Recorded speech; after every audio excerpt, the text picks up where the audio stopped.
Hello viewers, இன்னைக்கு நம்ம பார்க்க போறது Attack on Titan episode 50 part 2.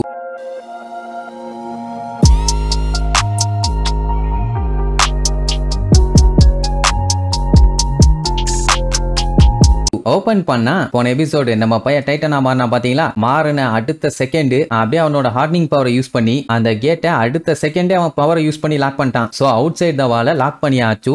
உடனே ஹாஞ்சி இருந்துட்டு எல்லாரும் அலர்ட் ஆகுங்க, எனிமேட்டு தான் நம்ம உசாரா இருக்கணுங்கிற மாதிரி சொல்லிட்டு இருப்பான். ஏன்னா எனிமீஸுங்க இங்க இருந்தாங்கன்னா எரன் எங்க இருக்கான்னு கண்டிப்பா அவங்களுக்கு தெரிஞ்சிருக்கும். அவனை பழையபடி மேல கூப்பிட்டு வந்த உடனேயே அவனோட 3D மேனுவர் கியர் கரெக்டா ஒர்க் ஆகுதான்னு செக் பண்ணிட்டு அவன் மேல ஹூடிய போட்டு விட்டுருவாங்க. சரி, இப்போ ஒரு கேட்டை பெர்ஃபெக்ட்டா சீல் பண்ணியாச்சு. இனி பேலன்ஸ் இருக்கிறது ஒரே ஒரு கேட். அதை சீல் பண்ணிட்டா வேலை முடிஞ்சது. அதனால ஃபர்ஸ்ட் சிக்னலை கொடுத்துருவாங்க. அடுத்த கேட்டை எரனால சீல் பண்ண முடியுமா? அவன் ஓகே தானான்னு கேட்டா இன்னும் இந்த மாதிரி 100 கேட்டை நான் சீல் பண்ணுவேன், வாங்க போலாம்பா. சரி ரைட்டு, கூடிய போட்டுக்கிட்டு எல்லாம் மூவ் பண்ணுங்க அப்படின்னு சொல்லிட்டு வேகமா ஓடும்போது நம்ம பையலுக்கே டவுட், நிஜமாவே நான் அந்த ஹோலை மூடிட்டேன் நான். உடனே மிகாசா பார்த்துட்டு எந்த டவுட்டும் இல்ல, முதல்ல உன் மேல நம்பிக்கை வைடா டுபுக்குன்னு சொல்லி கூட்டு போவா. அந்த கேட்டு உடஞ்ச இத்தனை வருஷம் கழிச்சு இன்னைக்கு இவனாலதான் லாக் பண்ணப்பட்டிருக்குது. ஆனா லெவி என்ன சொல்லுவான், இல்ல நமக்கு இன்னும் பிரச்சனை முடியலாம்பா. ஏன்னா ரெய்னரும் பெர்டோல்ட்டும் இன்னும் உயிரோட தான் இருக்காங்க. அவனுக்கு உயிரோட இருக்கிற வரைக்கும் மறுபடியும் வால்ஸை உடச்சு விட்டுக்கிட்டே தான் இருப்பானுங்க. சோ அவனுக்கு ரெண்டு பேர்த்தையும் கொல்ற வரைக்கும் இந்த ஆபரேஷன் சக்சஸ்ன்னு சொல்லவே முடியாதும்பா. யாருக்கும் இப்பதான் புரியுது. ரைட்டு, அப்ப எப்படி இருந்தாலும் ஒரு பெரிய யுத்தம் இருக்குதுன்னு. இப்ப என்னன்னா அவுட்டர் கேட்டை சீல் பண்ணிட்டாங்க. ஆனா கண்டிப்பா இதுக்கப்புறம் ஏதாச்சும் பஞ்சாயத்து வரும்னு இவங்களுக்கு தெரியும். ஏதாச்சும் ஒரு டைட்டன் வந்தா கூட பரவாயில்ல, ஒண்ணுமே இல்லையே, சடனா வந்தா நம்ம ஆளுகளால அட்டாக் பண்ண முடியுமாங்கிற மாதிரி பேசிட்டு இருக்கும் போது அப்பன்னு அர்மின் வந்து, கன்ஃபார்மா சொல்றேன், யாரோ இங்க கேம்ப் போட்டு இருந்திருக்காங்க,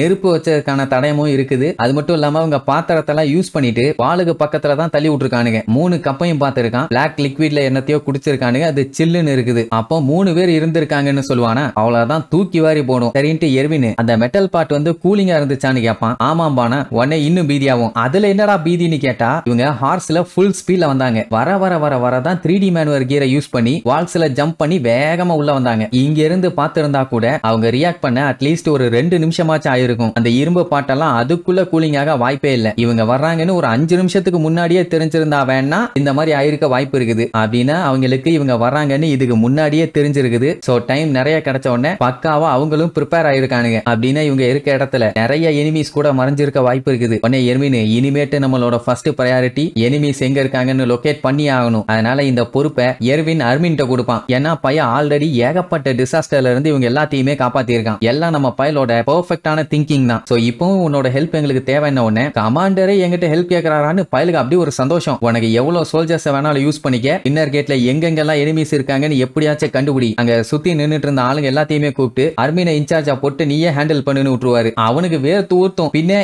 இவன் சொல்றத கேட்க ஒரு பெரிய டீமே இருந்துச்சுன்னா பையன் பிடிப்பையல்ல ஃபர்ஸ்ட் டைம், அதனால கொஞ்சம் பதறான். அவங்க என்ன சொல்லுவாங்க, நாங்க வால்ஸுக்கு மேல ஃபுல்லா செக் பண்ணி பார்த்துட்டோம், யாருமே இருந்த மாதிரி இல்ல. சோ நீங்க வேற எங்கேயாச்சும் சர்ச் பண்ணணும்னா சொல்லுங்க, நாங்க தாராளமா பண்றோம் பாங்க. அவன் உடனே 2 குரூப்பா பிரிங்க, வாளுக்கு இந்த பக்கமும் அந்த பக்கமும் செக் பண்ணுங்க, எல்லா பில்டிங்ஸையும் செக் பண்ணுங்க, இன்னர் கேட்டை செக் பண்ணுங்க. இஃப் இன் கேஸ் உங்களுக்கு ஏதாச்சும் சம்பந்தம் இல்லாம கண்ணுல பட்டுச்சுன்னா உடனே அலாரம் ஆக்டிவேட் பண்ணி விடுங்க போங்க அப்படின்னு தயங்கி சொல்லுவான். சரின்ட்டு அடிச்சு புடிச்சு போவாங்க. உடனே நைல் பார்த்துட்டு, இப்ப என்ன இவனை நம்பி இறங்குறியான்னு கேட்பான். தம்பி, இன்னும் உனக்கு அவனை பத்தி தெரியல, நம்ம கிட்ட இருக்க கிரேட்டஸ்ட் வெப்பன்ல அவனும் ஒருத்தன், செம சூப்பரா எல்லாத்தையும் பக்காவா பிளான் போட்டு பண்ணுவான்பா. சரி ரைட்டு, இப்ப பாத்தீங்கன்னா இறந்து இன்னர் கேட்டை க்ளோஸ் பண்றதுக்காக வேகமா வந்துகிட்டு இருக்கான். இப்ப எப்படி கொண்டு போலாம், உள்ள வந்து இந்த கேட்டையும் க்ளோஸ் பண்றதா இல்ல எனிமீஸை கண்டுபிடிக்கிற வரைக்கும் கொஞ்ச நேரம் ஹோல்ட் பண்றதா அப்படின்ட்டு எர்வின்ட்ட கேட்டா, நம்ம கண்டினியூ பண்ணுவோம், மிஷனை எங்கேயுமே ஸ்டாப் பண்ண வேண்டாமா. ஏன்னா திடீர்னு இப்ப எனிமீஸுங்க வந்துட்டாங்கன்னா சண்டை போட்டு இவங்க ஜெயிச்சே ஆகணும். அது மட்டும் இல்லாம எனிமீஸ் இவங்க என்ன பண்ணுவாங்கன்னு கண்டுபிடிச்சா கூட இவங்களுக்கு வேற ஆப்ஷனே இல்ல, அடுத்தடுத்து ப்ரொசீட் பண்ணி தான் ஆகணும். ஆனா மறைஞ்சிருக்காங்கன்னு மட்டும் நல்லா தெரியுது,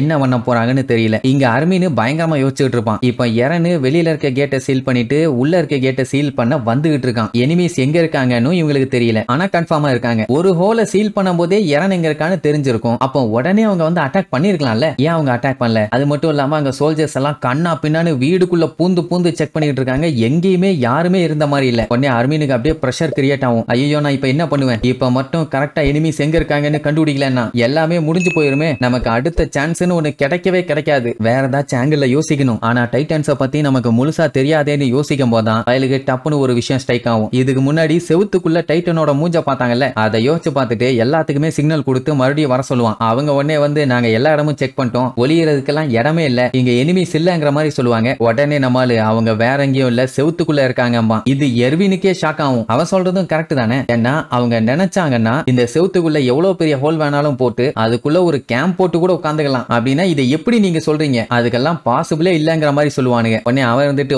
எல்லாமே ஒரு உள்ளுணர்வும்பா. உடனே எல்லாம் கடுப்பாயி என்ன சிச்சுவேஷன்ல நம்ம இருக்கோம், இந்த டைம்ல எல்லாம் உன்னோட உள்ளுணர்வை வச்சுட்டு எல்லாம் ஒண்ணும் பண்ண முடியாது, விளையாட்டு பண்ணிட்டு இருக்காரான்னு திட்டுவாங்களா. அட கிறுக்கு பயலுகளா, இன்னுமாடா உங்களுக்கு புரியல. அவங்க எல்லாருமே நம்மளோட பிளைண்ட் சைடை யூஸ் பண்ணணும்னு தான் பாக்குறாங்க. டைட்டன்ஸோட பவர் என்னன்னு நமக்கு முழுசா தெரியாது, நம்மளால எதை யூகிக்க முடியாதோ அதைத்தான் அவனுங்க பண்ணுவானுங்க. நம்ம இந்த மாதிரி யோசிச்சா மட்டும்தான் அவங்கள பிடிக்க முடியும் அப்படின்னு சொல்றதை கேட்ட எர்வின் அப்பன்னு ரெட் கலர் ஃபிளேர் அடிப்பாரு. அந்த ஃபிளேரை பார்த்த உடனே அத்தனை பேருமே வால்ஸுக்கு மேல வரணும்னு புரிஞ்சுக்குவாங்க. நம்ம பிளானை சக்சஸ் ஆக்க எப்ப என்னென்ன பண்ணணுமோ அதை சிச்சுவேஷனுக்கு ஏத்த மாதிரி மாத்தி கரெக்டா பண்ணி முடிக்கணும். வேலைன்னு வந்துட்டா டிசிப்ளின்டா இருங்க, செயின் ஆஃப் கமாண்ட ஃபாலோ பண்ணி அவன் என்ன சொன்னானோ அதை ஃபாலோ பண்ணுங்க, யாரும் எதிர்த்து பேசக்கூடாது. நம்ம இங்க வந்திருக்கிறது ஜெயிக்கிறதுக்காக, டைம் பாஸ் பண்ணிட்டு போக இல்லாமா. அதுலயே புரிஞ்சு போச்சு எல்லாத்துக்கும். அப்படின்னா அர்மின் சொல்றத வாயை மூடிட்டு கேட்கணும்னு. மறுபடியும் நம்மால 2 குரூப்பா ஸ்பிளிட் ஆகுங்க, செவரை ஃபுல்லா செக் பண்ணுங்க, அதையும் கேட்ல இருந்து ஆரம்பிங்க அப்படின்னு உடனே அத்தனை பேருமே இவன் பைத்தியம் தான் அப்படிங்கிற மாதிரி யோசிச்சுட்டு சரி ரைட்டு சொல்லிட்டாங்க செஞ்சுதானே ஆகணும் அப்படின்ட்டு செவுத்த அப்படியே லொட்டு லொட்டு லொட்டுன்னு தட்ட ஆரம்பிப்பாங்க. இப்ப மூவ் பண்ணிட்டு இருந்த எல்லாருமே மேல வந்து நின்னாச்சு. ஏன்னா எனிமீஸ்ங்க இருக்காங்கன்னு கன்ஃபார்ம் பண்ணிட்டாங்கல்ல. திடீர்னு சர்ப்ரைஸா வந்து அட்டாக் பண்றதுக்கு நிறைய வாய்ப்பு இருக்குது. அதனால கொஞ்சம் பொறுமையா வெயிட் பண்ணுவாங்க. ஒருவேளை எனிமி இருக்கிற லொகேஷன் எரன் வரும்போது டக்குன்னு ரியாக்ட் பண்ற மாதிரி இருந்துச்சுன்னா அது அவனுக்கு தான ஆபத்து. சோ கண்டிப்பா வால்ஸை தவிர அவங்க வேற எங்கேயுமே இருக்க வாய்ப்பே இல்ல. வெளியில இருந்தாங்கன்னா இவங்க ஈஸியா கண்டுபிடிச்சிருப்பாங்க. அதனால அர்மின் பாத்தீங்கன்னா கான்பிடென்ட்டா செக் பண்ணிட்டு இருப்பான். கண்டிப்பா இது அவங்க எக்ஸ்பெக்ட் பண்ணிருக்க மாட்டாங்க, இவங்க எக்ஸ்பெக்ட் பண்ணிருக்க மாட்டாங்கன்னு அவனு நினைச்சிட்டு இருப்பாங்க. ஆனா அவங்களுக்கே நம்ம அர்மின் டஃப் கொடுத்தால. சோ இப்படியே தேடுதல் வேட்டை போயிட்டு இருக்கும்போது திடீர்னு ஒருத்தனுக்கு செவுரு ஒரு சைடு சத்தம் ஒரு மாதிரி கேட்கும், இன்னொரு சைடு பாத்தீங்கன்னா வித்தியாசமா கேட்கும். என்னது இது, இந்த இடத்துல ஏதோ சரியில்லைன்னு சொல்லிட்டு சிக்னலை கொடுத்துட்டு இந்த இடத்துல ஒரு பெரிய ஓட்டை இருக்கும்பானா. அப்பன்னு நம்ம ரெய்னர் ஓபன் பண்ணிட்டு வந்து கத்திய வச்சு ஒரே சொருகு. அத்தனை பேரும் பார்த்துட்டு மிரண்டுருவாங்க. அப்படின்னா அவனுக்கு செவுத்துக்குள்ளதான் அப்ப இவ்வளவு நேரம் இருந்திருக்கானுங்க. ரெய்னர் அப்படியே வெளியில வருவானா, வந்த அடுத்த செகண்ட் லெவி வந்த வேகத்துல கத்திய கழுத்துல விட்டு சொருகிடுவான். அத்தனை பேரும் பார்த்துட்டு மிரண்டுருவாங்க. ஒரு குத்தோட உடல நெஞ்சில ஒரு சொருகு. அப்போ பாத்தீங்கன்னா அவன் கண்ணு அப்படியே மூவ் ஆகுமா, உடனே ஒரு மிதி விடுவான், கீழே போய் விழுந்து எலும்பெல்லாம் கண்ணா பின்னான்னு நெருங்கிரும். லெவிக்கு பாத்தீங்கன்னா செம்மையா கடுப்பாகும். ஏன்னா இன்னும் ஒரே ஒரு வெட்டு வெட்டி இருந்தான்னா அழுத்து பாத்தீங்கன்னா துண்டா போயிருக்கும். ஜஸ்ட்ல எஸ்கேப் ஆயிட்டானேன்னு சொல்லிட்டு இருக்கும் போதே அவங்க டைட்டனா மாறுவான். இது எல்லாத்தையுமே நம்ம ஆளுங்க லைவா பாத்துக்கிட்டு இருப்பாங்க. இவன் டைட்டனா மாறினாலே பெரிய பஞ்சாயத்தாச்சே. உடனே எர்மின் இன்னும் நிறைய எனிமீஸ் இருக்க வாய்ப்பு இருக்குது, அதனால சீக்கிரமா தேடுற வழியை பாருங்கன்னு சொல்லிட்டு இருக்கும் போது ஊருக்குள்ள சும்மா பாட்டா பாட்டா பாட்டா பாட்டா பாட்டான்னு பயங்கரமா லைட் எரியும். அதான் அந்த டைட்டன்ஸுங்க எல்லாம் வரும்போது வருது ஒரு வெளிச்சம், அந்த வெளிச்சம் வரும். அதுவும் எப்படிங்கிறீங்க, மொத்த இடமும் அப்படியே லைட் எரியும். என்னடான்னா அத்தனையும் டைட்டன்ஸுங்க. இப்படி ஒரு பெரிய ட்விஸ்ட யாருமே எக்ஸ்பெக்ட் பண்ணல. ஒரு செகண்ட் அப்படியே உறைஞ்சு போய் நிப்பாங்க. என்னடா இவ்வளவு நேரம் டைட்டன்ஸ காணுமேனு பார்த்தா இப்பதான் ஃப்ரெஷ்ஷா வந்து நின்னுட்டு இருக்குதுங்க. அதுல அந்த பீஸ்ட் டைட்டன் பார்க்கணுமே, கையில ஒரு பெரிய கல் எடுத்து அத்லெட்டிக்ஸ்ல ஷார்ட் புட் தெரியுமா, கழுத்துல வச்சுட்டு அழகா தூக்கி போடுவாங்க. அதே மாதிரி அழகா அதே ஸ்டான்ஸால தூக்கிட்டு வீசும். எர்வின் பார்த்துட்டு கல்லு வருது எல்லாம் சேஃப்டி ஆங்கன்னு கத்துவான். கல்லு அவங்கள அடிக்க வராது. அவங்க நின்னுட்டு இருக்காங்களே வாசல் இன்சைடு வாலோட கேட், அதுல வந்து விழும். அப்பாடா வச்ச குறி மிஸ் ஆயிருச்சும்பாங்க. அட லூசு பயல, அவன் கரெக்டா தாண்டா எய்ம் வச்சு அடிச்சிருக்கான். அவன் போட்ட கல்ல அந்த பாதையே பிளாக் ஆயிருச்சு. இனி இதுக்கப்புறம் குதிரையால அந்த வழியா வரவும் முடியாது போகவும் முடியாது. இதுல இருந்து என்ன தெரியுது, ஹார்ஸை யூஸ் பண்ணி யாரும் எஸ்கேப் ஆயிடக்கூடாதுன்னு பிளான் பண்ணிருக்கான். எல்லாத்தையுமே இங்கே வச்சு போட்டு தள்ளான்னு முடிவு பண்ணி தான் இப்படி பண்ணிருக்கான்னு தெளிவா தெரியுது. எர்வின் பார்த்துட்டு அந்த ஒரு விஷயத்துக்காக தாண்டா நாங்களும் வந்திருக்கோம். இன்னைக்கு இந்த இடத்துல வச்சு உங்க எல்லாத்தையும் சம்பவம் பண்ணாம விட மாட்டோம். இன்னைக்கு டைட்டன்ஸா ஹியூமன்ஸான்னு பாத்துருவோம். யாரு எழ போறா யாரு வீழ போறான்னு இன்னைக்கு தெரிஞ்சிரும். வாங்கடா இன்னைக்கு ஒரு கை பாத்துடலான்னு எர்வின் அந்த ஒத்த கையில கத்தி எடுத்துட்டு சும்மா வெறித்தனமா நிப்பாரு. சரி இனி இதுக்கப்புறம் சண்டையில யாரோட மண்டை உடைய போகுதுன்னு அடுத்தடுத்த எபிசோட்ல பார்க்கலாம். டாடா.